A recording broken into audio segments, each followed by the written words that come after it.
दरम्यान चंद्रपूर महापालिका निवडणुकीत भाजपामध्ये अंतर्गत कलह उफाळलाय।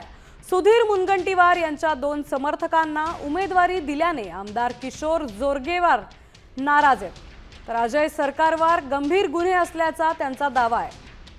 तर पूजा पोतराजे यांच्या पतीवर फडणवीसांच्या बदनामीचाही आरोप केलाय, तर जोरगेवारांनी हे उमेदवार तातडीने बदलण्याची ही मागणी वरिष्ठांकडे केली आहे।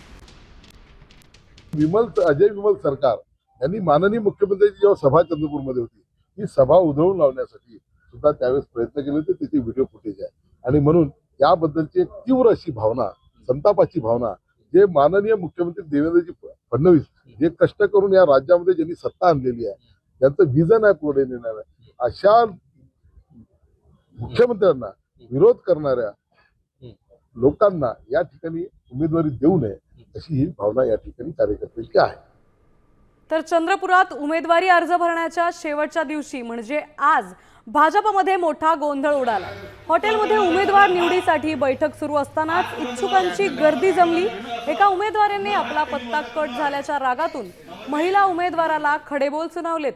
कार्यकर्त्यांनी मध्यस्थी करत त्याला शांत केलंय। तिकीट कापल्याने भाजपमधील अंतर्गत नाराजी आता चव्हाट्यावर आली आहे।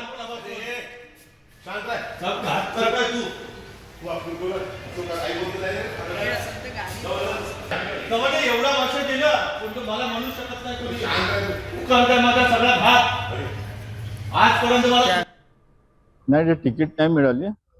तिकीट भेटण्यासाठी आम्ही प्रयत्न करतो। आज एवढ्या वर्षापासून काम करून राहिलो, 25 वर्ष झाले मी काम करून राहिलो याच्यासाठी। लहानपण गेला माझं, पुन्हा सुधीर भाऊ साठी काम केलं, जोरगेवार भाऊसाठी काम केलं, पुन्हा पार्टीसाठी काम केलं, संघटनेसाठी काम केलं, समिती बनवल्या, बूथ समिती बनवल्या, साऱ्या गोष्टी केल्या। आणि हे छोट्याशा गोष्टीसाठी, छोट्या छोट्या कारणासाठी हे लोक माझी सीट कापून राहिले, स्वतःच्या स्वार्थासाठी सीटा कापून राहिले माझे।